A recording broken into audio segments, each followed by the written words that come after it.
right, guys.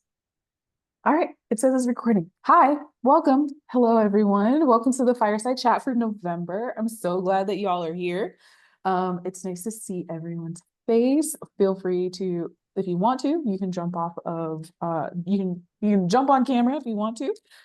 Remember that this is the Fireside Chat. The goal of the Fireside Chat is actually that we are actually chatting. So today, Anitra and I do not have any slides of any kind. Because who wants death by slides? Let's be honest with ourselves, right? So exactly, Mike. No slides whatsoever. We're talking about networking today. So sorry if I'm letting people in as we go in. So I'm so glad that you guys are here. Today is Anitra Deen. She was here back in May and we talked about networking, the operation systems that you need for networking. And so now today we're going to do a part two. We decided on this part two back in May, actually. As soon as we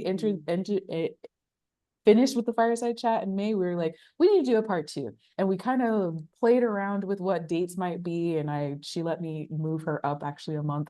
And then actually I love to tell you all the origin stories of how we got to a Fireside Chat, but let me have Anitra say hello first before I do that.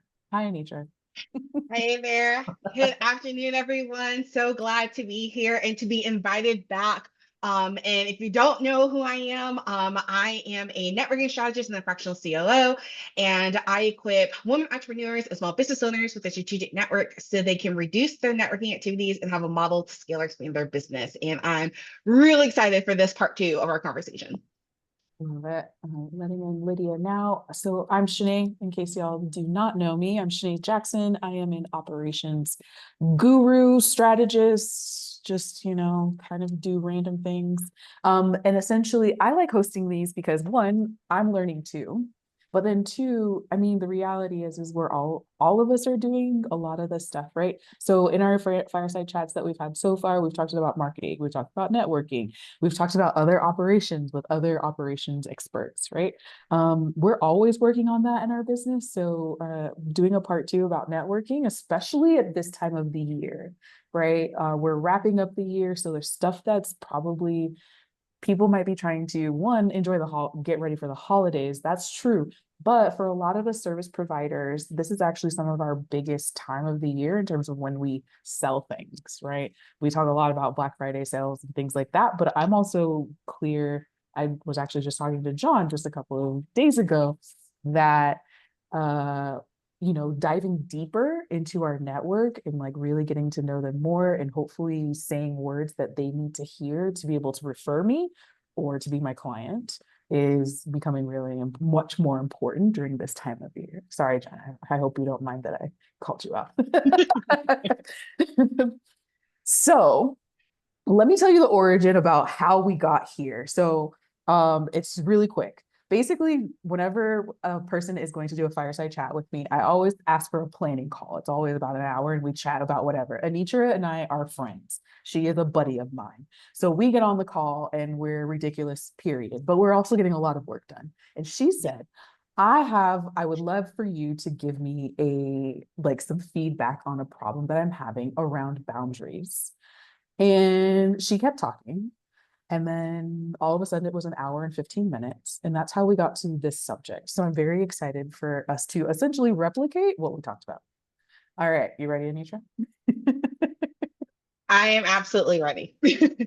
So let's start with first things first. What is a networking partner or even a referral partner? How do you talk about it?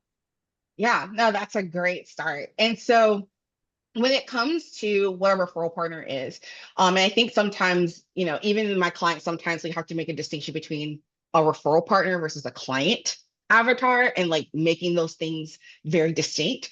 But a referral partner is a person who, what I like to call is client adjacent.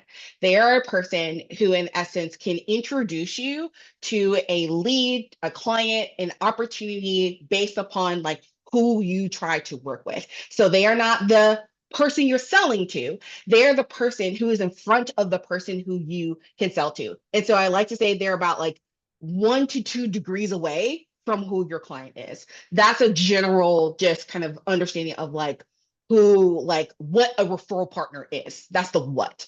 Now, when it comes to like what makes up a referral partner, do you want me to get into that, Shanae, or you want me to Let's pause do it. there? Let's do Okay. it. Okay. But when it comes to like, okay, so then what is like, how do I determine like, like who is my referral partner? It really comes into like three categories. The first is, does that referral partner, do they actually share your same ideal client profile? So do they operate within the same industries that you operate in? Do they operate within the same employee sizes that you operate in? Do they operate within the same revenue size in which you operate in? If they don't operate in that kind of like that pool, they're probably not going to go ahead and be a good partner for you because they're not necessarily in front of the people who you're in front of. So for example, if you are focusing with people who are B2B, but your partner focuses on B2C, it's going to be very unlikely that they're going to go ahead. There's going to be some cross-pollination because they're totally working with a completely different set of clientele that's focused on different things. So we want to make sure that they are in alignment there, to be able to want to make sure they're in alignment. So again, there's like cross-pollination, that we're talking around the same people and we're able to talk with each other. So that's that first piece. The second piece is understanding what are some qualitative characteristics of that partner. So I know that's kind of more of a research word, but really what it is that like, what are those characteristics in essence that you can observe about this person that makes them a good fit? And what I usually like to call what the qualitative is, that do they share your same business ethics? Are they kind?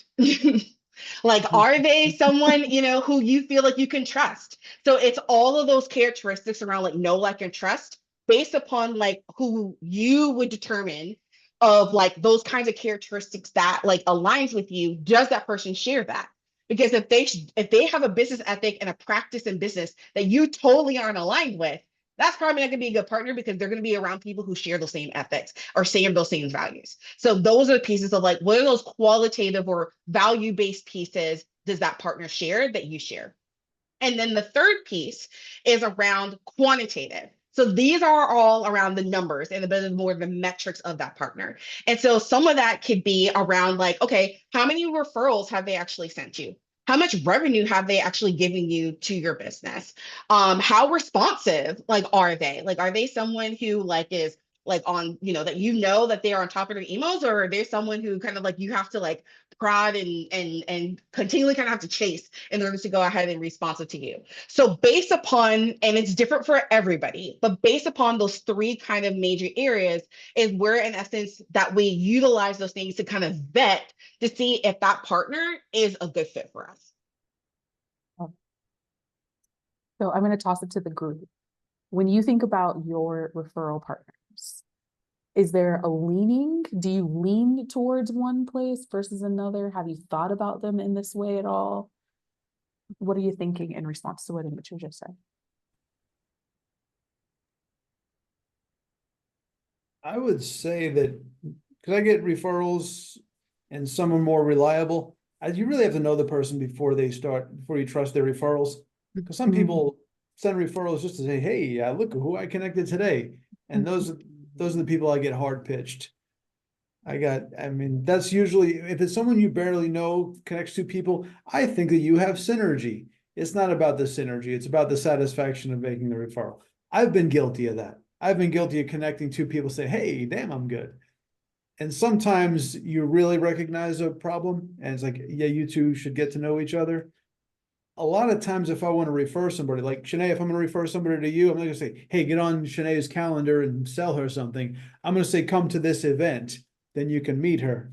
That's my favorite way of referring people. If they have some kind of event, this is where you can meet each other.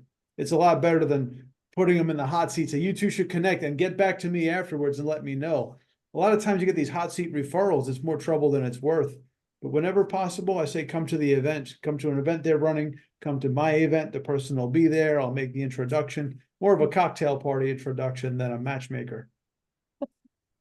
That is really interesting perspective, Mike. And I get that. And I've seen that kind of model of introductions in that way.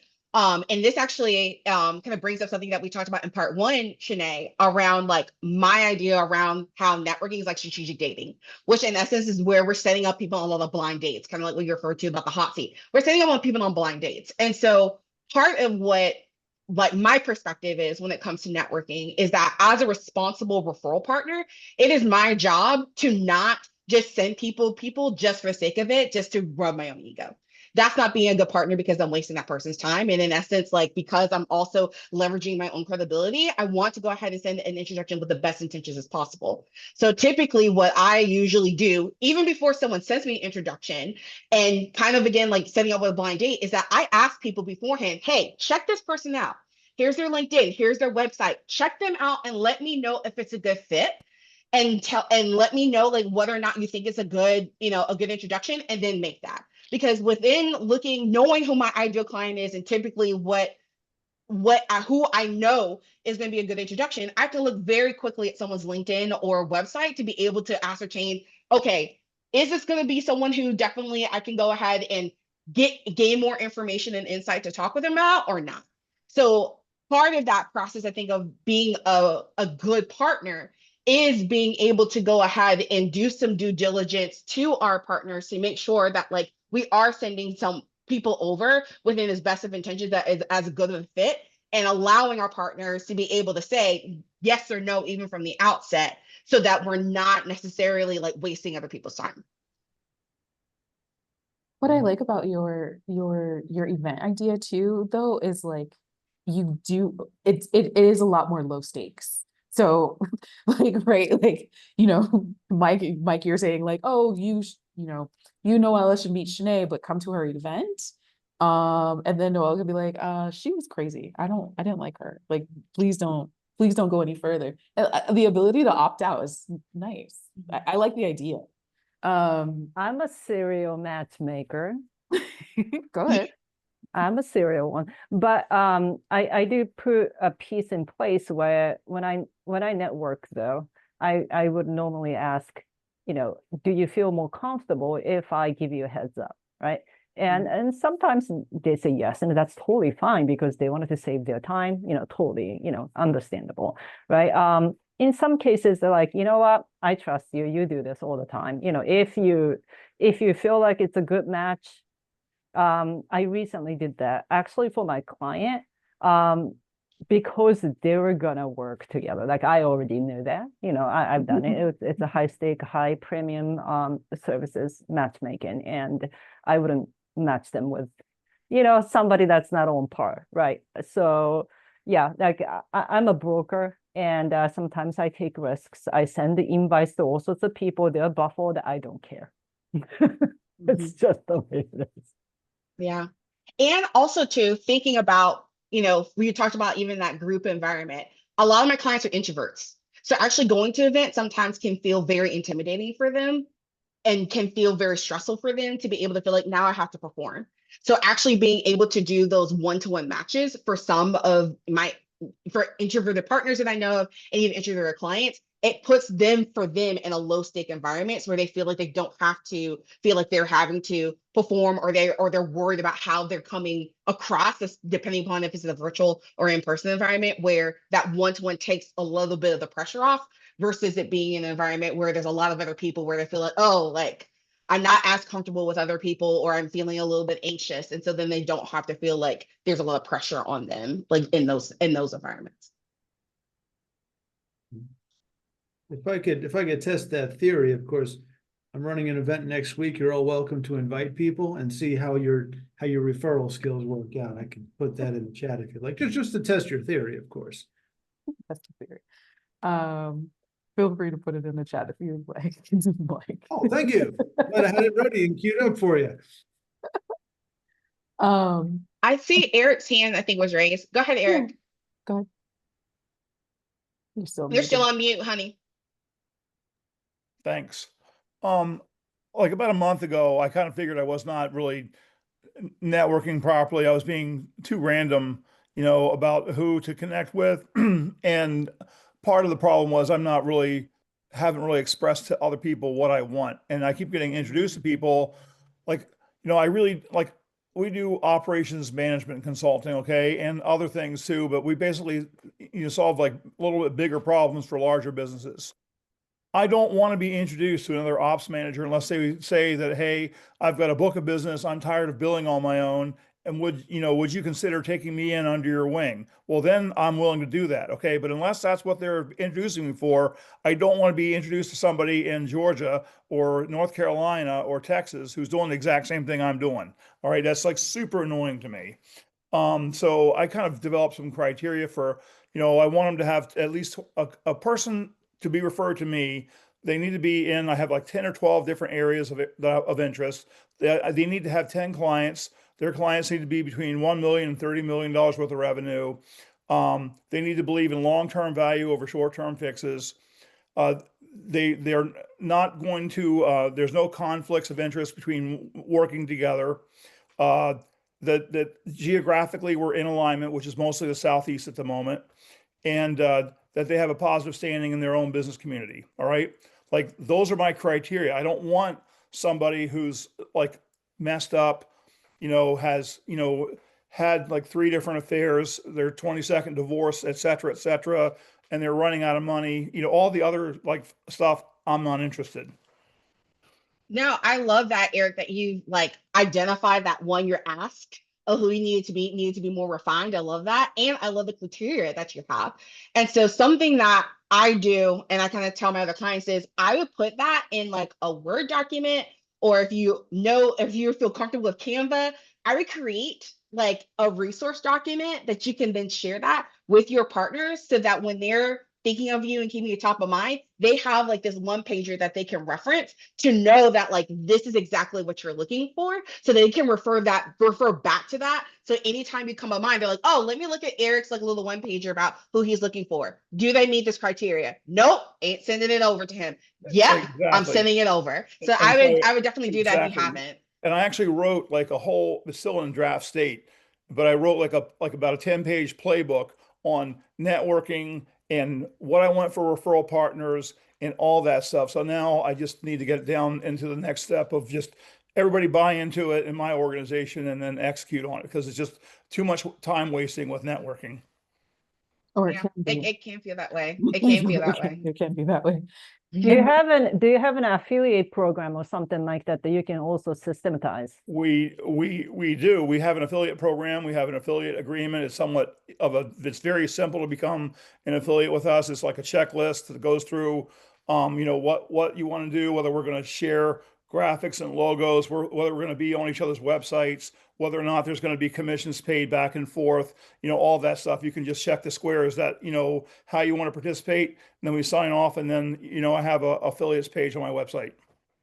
And I think really what that ends up leading us back to is like that there's different types of referral partners, right? Like not always do they need to be people that directly send you clients.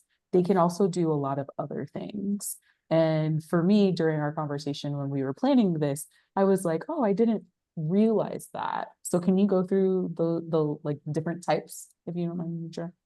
Yeah, no, absolutely. And I think when we were having that conversation, Shanae, I think we talked about, I think prior to talking about those things around um um um what is a transactional versus a collaborative partner? Because I think that was something we were talking about, is that there are different kinds of partners that are out there. And so a transactional partner, typically that focus is usually around like, if you have a lead, send me a lead. It's really about kind of that exchange to make sure that we're building in revenue. That's that piece where it's a little bit transactional. Like I only hear from you like when you actually have like a client for me. A person for me. Yeah. Or a person, right? But my philosophy around referral partners is what I like to call collaborative referral partners. And so a collaborative referral partner kind of makes up like 5 parts. One of them is, a lead, like, is this a potential client? The second are like opportunities. So like, hey, I heard about this, this opportunity, to get you more visibility for your business or to participate in a special program that no one else knows about. Like, want to let you know because I want your input. So like they're an opportunity partner. The other are they're a resource. They're a resource to you, they're a resource to a client, they usually or a resource where they can send you other referral partners who are swimming in the same pools that you're in. So they're a resource partner where in essence, like they can go ahead and have networks, or as Lydia talked about, have many centers of influence where they're able to go ahead and be and leverage their networks for you. The other is being a nurture partner. So a lot of times, I use the example of, when we are working with leads and with leads, is that you have to kind of determine kind of in a relay race, and that sense of like who comes before you and who comes after you. And so sometimes like I will send partners to people who are behind me because they're not ready for me. But I'm going to send it to this person that's behind me to get them ready so they will be ready to come to me. Or there's someone who comes after me where like I need to get them ready to go and then relay them and baton them forward to the next partner because that's kind of where they need to be. So in that sense, like seeing how where I'm nurturing for my partners and how they're nurturing for me either before or after me. So and then able to go ahead and prep those clients because as you know, not all leads and clients are ready to buy there, but being able to go ahead and provide an environment where they're being nurtured in a way to be able to be ready to buy when they're ready. And then the other one is around visibility. So they are providing spaces, environments to be able to go ahead and share your message, whether it's sharing you on their newsletter, sharing you on their blog, doing fireside chats, doing posts on LinkedIn. Like they're providing visibility to get you out there to more people. So when I look at the collaborative partnerships, they fall into those categories of opportunities, leads, resources, nurturing, or visibility. Yeah, and just to kind of give you like a little further, like, so Anitra and I were discussing like, what have we been to each other, right? Because like I said, Anitra and I are like, we met, I don't remember how we met, I'm gonna be honest. We met through Kat Matique introduced us, and it Okay, was yeah, back in copywriter. 2023, I think. Yeah, it was That's one. 2023. Yeah. Okay, so we've known each other for a couple of years, and actually I just got off the phone with Kat, so funny enough. Um, literally an hour before we got on. And so we met on very much like we should know each other. We were located at the time in very like close by to each other within like 20 minutes. And so when we were just as we were laughing as we came on, because I was like, what have we done? What kind of collaboration partners are we to each other? And I haven't sent her many clients. I've sent her potentials, but my main thing that I provide to Anitra has been visibility, resource, and opportunity has been the majority of mine. And she keeps coming back. So apparently she likes me and like what I've offered, right? And then what did we decide that you've offered for me, Anitra? Leads and clients, opportunities, visibility. I shared with you in my newsletter. You've also are participating in an upcoming workshop that I have. I was a beta tester to your quiz that you just released, which is so amazing. If you haven't taken it, y'all need to take it. So yeah, so it's beta tester for your quiz. Yeah. So yeah, so visibility, resource, lead, like opportunities. Yeah. Most of them. So like all that to say is like really pick like, and so what I've realized too, like for me, planning this call was really helpful, right? Because your referral partner, like, sometimes you get on the call and with a new person and you're like, they're like, how can I help? Right? Well, your how can you help can get broader is what I'm learning, right? The how can I help? Did you hear from them that they have a podcast? Can I be on your podcast? Like, did you hear from them that they have a newsletter? Can you feature something in your newsletter? I got something going on. Can I email you whenever I'm promoting something? Can you promote this out to your people? Right? There's other ways, like, of course we all want the money. So let's make sure we're very clear. I always want another client. Absolutely. So we can be as like, high nose as we want to, but I want another client. Let's be real. But there's other ways. John, your face is making me crack up. I'm sorry. But there's also other ways that we can support each other in ways that make sense. And especially if you like the person, right? Like, because for me, when I'm working with anyone, my question is, do you like who you're working with? And if you don't, then we need to get rid of them. And if we remember from the part one, the way that I go and classify people in my CRM is a little rude, but only I see it. But I do tell people, I do have classifications of I didn't like them, so it's called fuck off. That is the classification, right? So like, and it's completely fine. Thank you for asking that question, Lydia. We're getting to that question momentarily. Yeah. And so really paying attention to how do we, what do we need, and that there's ways to expand upon, well, can you just refer a client to me has been big. But Anitra, I think we can answer Lydia's question now, because I think that's where Yeah. Yeah, that's where we're headed. So Lydia, I think that's a fantastic question around like, how are you define those expectations? And so I'll say that like those expectations are going to be different for everyone based upon like what your goals are. So typically when I'm trying to collaborate or work in partnership with, a partner, I'm very clear of just from the outset of saying, look, like I want this to be mutually beneficial. And we define what mutually beneficial actually means for us, whether it's clients, whether it's sharing on someone's newsletter, whatever that is. I make sure that my partners know exactly what it is that I want, and I have them to share what it is that they want, so that we both are in agreement that is mutually beneficial for whatever the terms of whatever it is, like what we want to happen. So we're very clear. So for Shanae and I, when she has our planning call, we were like, okay, here's what your responsibilities are. Anitra, I need you to invite these many people to know about the Fireside Chat. So there was very clear expectations of what we were trying to do to gain visibility and what we wanted to get out of it. And so, and then for some more my formal agreements, I actually have a collaboration agreement that I have my partners to sign, to say, here's what it is, here's the intellectual property, which we're going to make sure that we protect. If it's a revenue share kind of thing, here's what the percentage, the profit sharing is going to be. So for some of my partnership, it actually, we go into a little bit more legalities, where there's an actual agreement that we go ahead and sign, and to say, here's what those expectations are. So that's part of it, where I say it's about having the conversation and letting people know like what it is, and making sure that's mutually beneficial. And I've said on conversations and calls of saying, hey, like if this is no longer in alignment with you, if this no longer interests you, if this does not serve the goals of your business, say no. Because I don't want to be wasting your time, and I don't want to be wasting my time trying to do something that we both feel is not going to benefit us. So really where it starts is having those honest conversations, and for you to identify like, what are the things that you're trying to get out of it? And like, is that other person going to be willing and ready to contribute to helping you guys get that mutual benefit? Hope that helps, Lydia. it looks like I see thinking going on. So thoughts, question, commentary.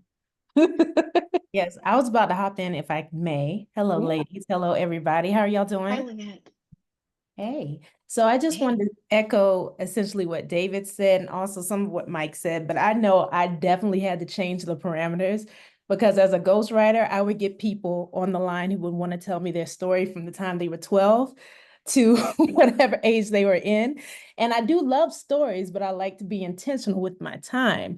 So I found that because I just actually, this is so on board, with what I have going on, I just actually got another referral agreement on the books. And this time I went for an entity instead of a person. So I did a speakers bureau. And so the speaker was like, the founder was so excited. And so he had me on his podcast. He's just a great person. It was just one of those situations where it really worked. And then I increased my percentage in which I will be kicking back to them, since I do have high ticket items. Well, the product is the book. And so I found that doing those two in tandem really do help, because at the end of the day, you want the sales, and you want quality sales. So, anyone who's just starting or, might be wanting to kind of tighten up their processing, I say if you can afford to increase that percentage, and then you'll see a better quality of individual who will be sending you clients, and also look at entities. And so that's it. That's all I wanted to share. Thanks for listening.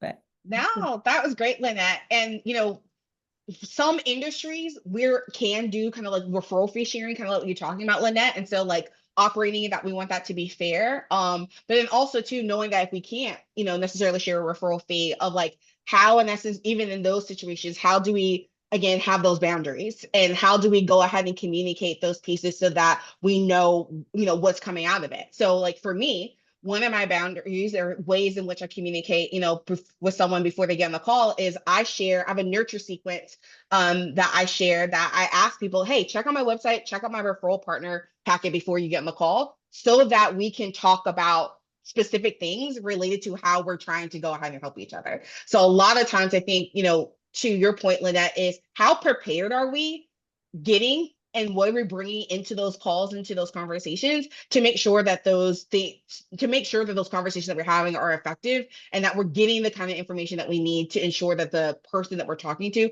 is a right fit, that we want to go ahead and have a second conversation with them or a third conversation with them. I totally agree. And I just wanted to say one more thing in addition to that. I learned to be a little bit more blunt, not rude, but blunt. But I just ask, are you wanting to use your book as a tool? Do you want another stream of income? Because for me, if I don't, people will be kicking tires. And again, they will tell me things that I didn't ask. And I'll be comfortable not knowing for the rest of my life. But I get it. But it all starts with me, right? So, if someone is having issues with the boundaries, think about what you don't want and then set up parameters so you don't have to deal with it, and there's a way to do it, of course, professionally. But I've learned that I have to be blunt. I just got to be to the point. And I even price reference to kind of make sure that, we're all on the same page for sure. Yeah, no, Lynette, I love how you said that we need to be blunt. And what I usually like to say is, how assertive are we in our conversations? Because sometimes like part of it is like when we're talking about things, sometimes we may be actually communicating in a passive way versus it actually being in a way that's assertive. So sometimes and I've had this with my clients where they'll tell me like what their ask is. And when I reflected back to them, just like, well, that actually wasn't assertive. It was actually kind of passive. And so it didn't give me any real indication of what it is that you wanted or what that boundary was, because it wasn't stated in a way that was assertive. So sometimes we have to even look at to see how are we communicating, and that sometimes the way we're communicating maybe in a passive manner versus in a assertive and active manner, so that our boundaries are communicated in a way that people actually will follow and understand. Love it. So actually, let's talk about boundaries. Can we do that? Yeah, we can talk about boundaries. We should talk about boundaries a little bit. So how this happened, I sort of alluded early on that how this happened is my friend jumped on the call and said, am I crazy for thinking? So do you want to tell them the short version of the story? Sure. So someone had reached out to me, who wanted to communicate, who wanted to have a conversation with me. And I told that person at that point in time that it was a very busy season for me at that point in time. I had a lot of different engagements and a lot of different commitments at the time. And I was very clear to say, I'm not able to talk at this time. Here's when I can talk to you.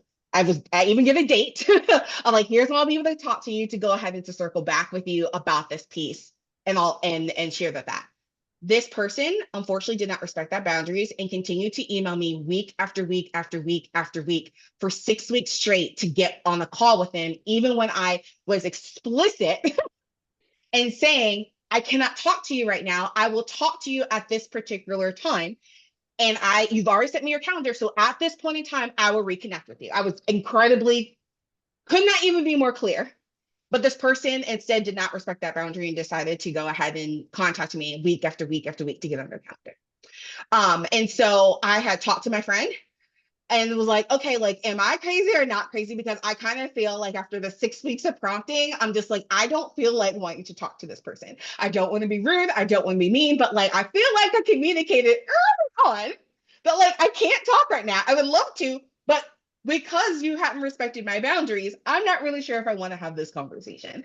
And my goal is always to be honest and forthright with people. I always kind of want to give people a second chance because again, sometimes our first impressions isn't the right one, but this person over 6 weeks was giving me a really bad taste in my mouth. And so, after talking with my friend around this boundary issue, I realized that something that I also needed to grow in is remembering that no was a complete sentence.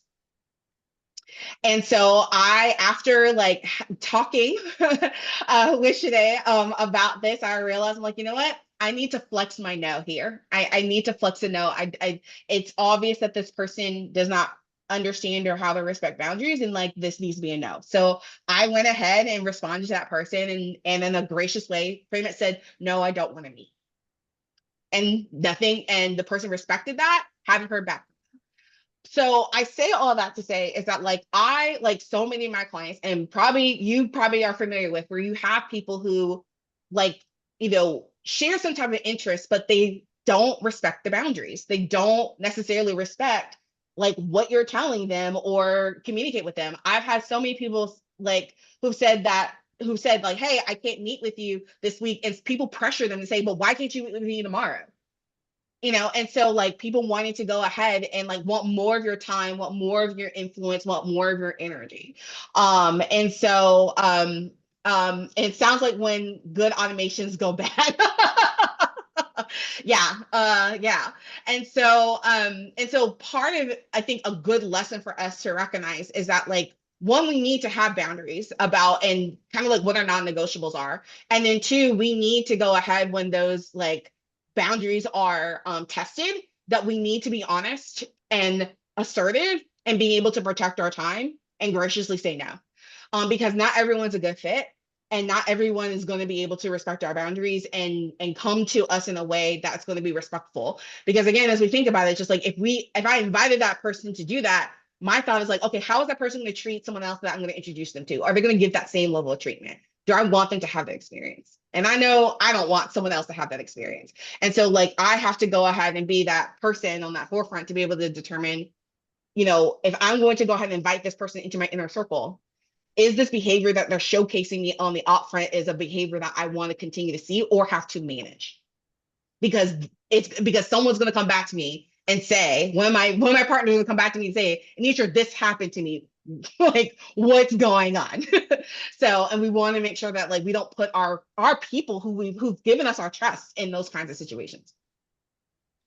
I think really why I asked Anitra to bring this back up is I think so essentially the goal for today was really to give you like sort of a throughput of understanding like there's different types of referral partners, and they can do a lot of different things for you. It's not just giving you a client. However, but whatever floats your boat, there also might be that times when someone gives you the ick and you can go ahead and run with the ick. The kids say the ick. I can say that. I'm almost 40. But if someone gives you the ick for whatever reason, right? It could be that they speak over you. That's been one that's given me the ick. They speak over you.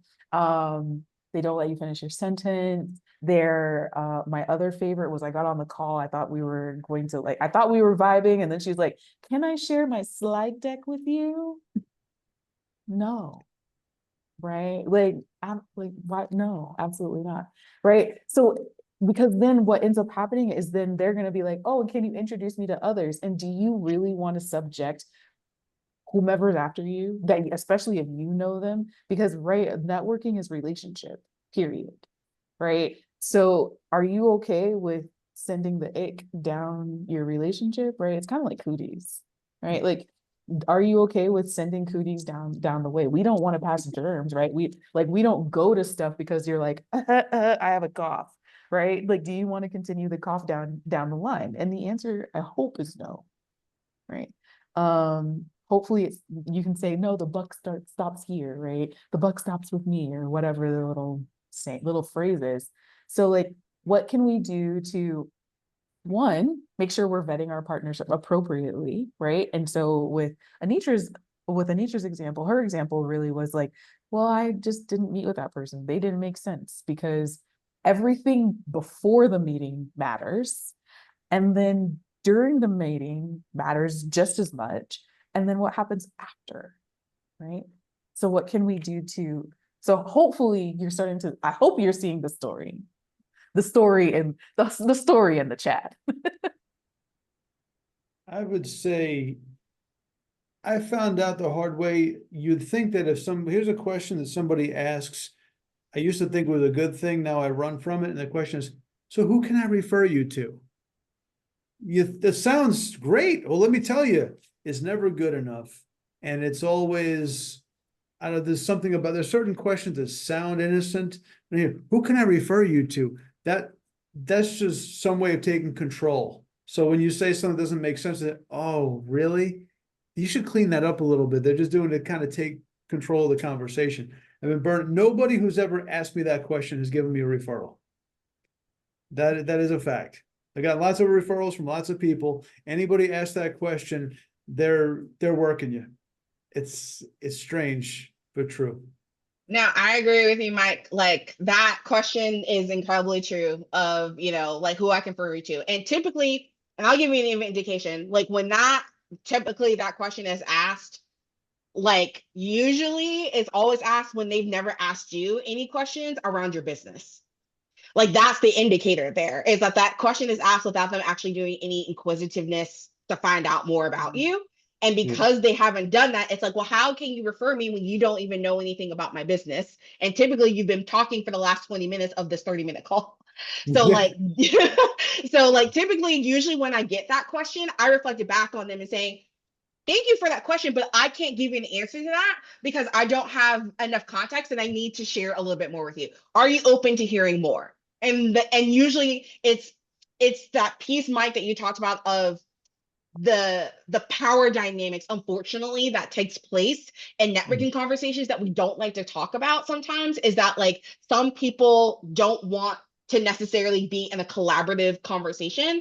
Someone wants to necessarily take the lead and be the person to be in that place of I'm going to go ahead and lead and be the one who's going to go ahead and direct this and not necessarily consider the other person. And so it's that piece, Mike, that I'm so glad that you brought up, is that we have to also pay attention to the power dynamics in the conversation.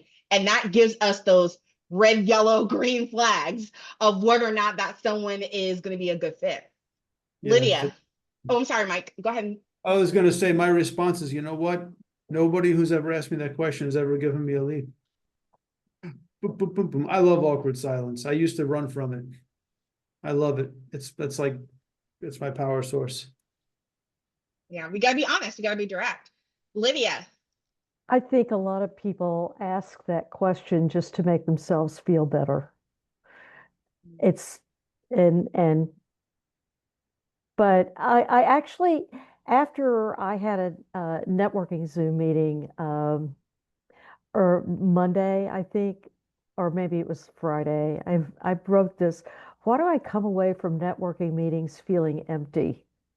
Because when I'm on a Zoom meeting, I'm listening to what we're having, this back and forth conversation. I'm listening to what people are telling me. I'm running through my mental Rolodex. Who can I introduce them to? And my goal in any networking Zoom meeting is to think of if at least one and usually at least three people that I can do a LinkedIn intro or an email intro. And it's not necessarily a referral for business, but it's an introduction. And I wrote this the other day because I made two introductions for this guy, and he never even offered to make any introductions. And yet, whenever I brought up the word reciprocity, which, that's what networking is about, is reciprocity. People really get their backs up. Their hackles come up. They're like, well, you shouldn't look, for a quid pro quo. You should, just make introductions out of the goodness of your heart. Well, I'll tell you what, I've been waiting effing more than 20 years for it to come back. I'm still waiting. I feel like Mike. It's just, so much of this networking is just utter bullshit. Yes, appreciate, Lydia. Yes. Sorry, I I had to chime I in. no, that's fine. No, I completely understand and hear that frustration. And I have been there where again, there's no reciprocity. There are people in essence that are trying to change the power dynamics. I totally get that. How did But here's the reciprocity become a dirty word? It's got way more than 4 letters for sure. and I think part of the issue there, Lydia, that I see is that like and the way in most how most of the people out there who are teaching around networking, they're teaching it from a place of transactions. So when it comes to that reciprocity piece, it's really not about, it's not even about, they're not even aligned with that reciprocity piece because again, they're looking for transactions of like, what can you give for me lately? That's what in essence what they are. But in strategic networking and business development relationships, I think part of what the issue at hand is that we've got to vet the partners to be able to make sure that one, that they're in alignment, but then two, I think part of it is that a lot of people don't understand what networking is and what business development is. And part of it, what networking is that really and truly networking is around, are you a person in essence that I can have a second conversation with? And are you someone who in essence that that there is the potential to be in a mutually beneficial relationship? That is what it's supposed to be. And in after a networking conversation, there needs to be some type of action item from it, whether it's an introduction, whether it's providing more information or whatever. There has to be some type of activity that's there. There has to be some type of action. Unfortunately, and just in the way in which networking is taught, networking, unfortunately, is taught that all you have to do is to show up and get your participation trophy. Yeah. That is not what I teach, and that is not how networking is there. It is not about showing up. My mantra that I say all the time is that follow through is as critical as showing up.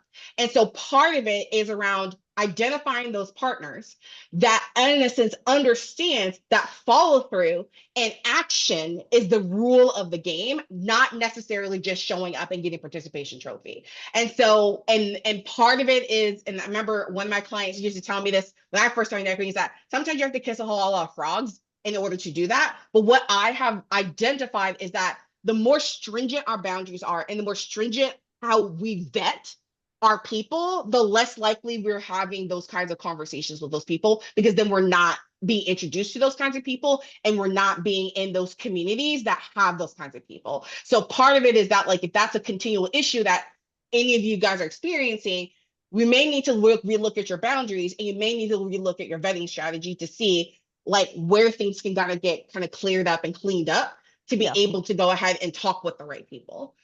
So did that help, Lydia? And I saw John and Eric's hands, but did that help, Lydia?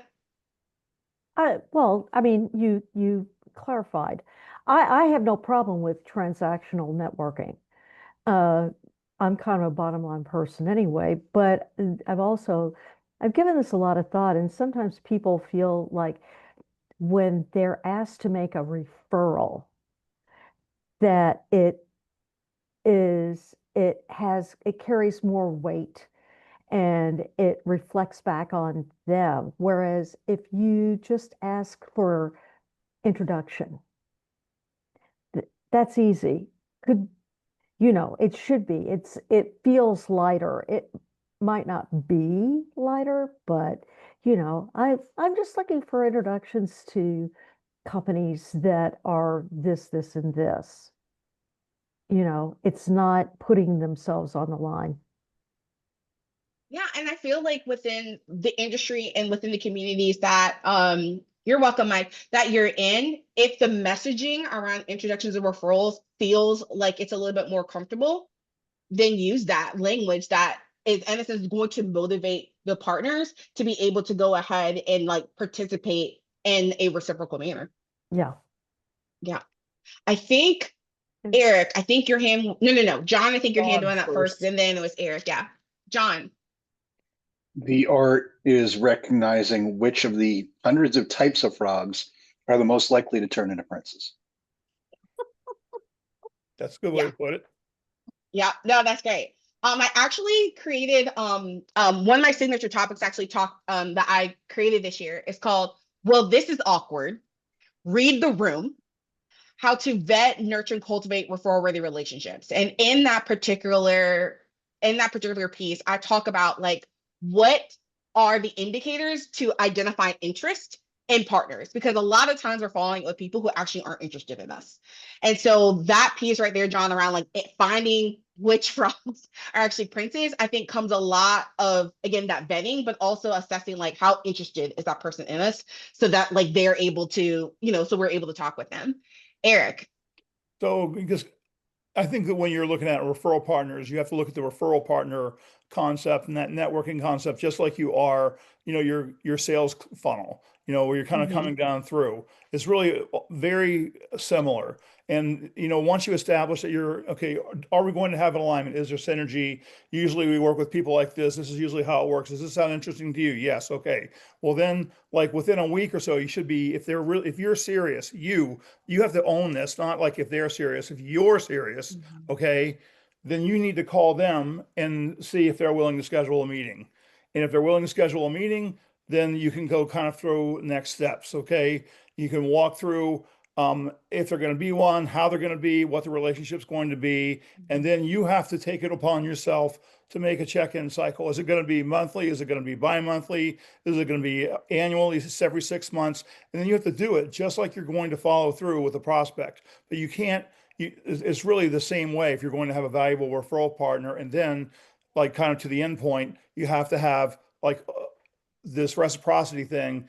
Do you expect out of them? You needed to tell them, I'm looking for 2 referrals for you per year or whatever. Okay. Make it clear. So it's very understood, at these meetings, what's going to happen. So there's no like mystery about it. And if they say, well, I can't really do that, say, great, I'll see you at the next networking event and move on. No, Eric, everything that you described is what I call business development. It is that long-term development of that relationship. And also that point too, that you talked about, Eric, around like, looking at where does networking kind of fall along the lines of a sales funnel. Networking is really falls along that qualification stage. It's not really awareness. It's really at that qualification of like, is this person a right fit? And can they go ahead and continually be a right fit along the way? So no, those are really, really great insight. Micah. Yeah, I need to hop up soon, but this is a great topic that can be done over time, a few times, maybe a year or so. In terms of vetting, here's what I actually wanted to say about this. We also need to vet which organization or which event or whatever, when it comes to networking, where you're showing up, because a vibe is everything. So it does require a bit of a trial and error, but what I have to say is that I've been finding the ones that are so great that I don't need to even talk about these things. Like we're on the same page. Like you kind of need to, if you're like a mid to large size B2B kind of business, that's where you need to show up. It might be EO or CEO network or whatnot. It cannot be one of those like, the BNI-ish kind of thing. Like you also have to vet networking organizations and whether they're your vibe or not, because that can really save a lot of time, especially, not all paid groups are great, but if they are paid, most likely the quality is higher too. I'm just going to share the post that I wrote over LinkedIn, just like Mike. I'm going to read Mike's in a minute, about how everybody wants premium client, but they're not premium clients. Well, then they're not in the place of receiving premium clients. I mean, it just goes down that way. So that would be my final word, but great gathering. I enjoyed it very much. Thank you. No, that is fantastic. I love that. And I know we didn't get into that because I think we were more focused on like the partners, but I do talk about with my clients, I actually have like a whole piece around how to vet your groups and like what you need to be talking about, what kinds of questions that you need to be asking your hopes to do that, as well as I have, and I shared this in the last in part 1 in May, but I also have what I call my networking value calculator, which actually helps you to calculate a return on the investment of a group that gets into the numbers.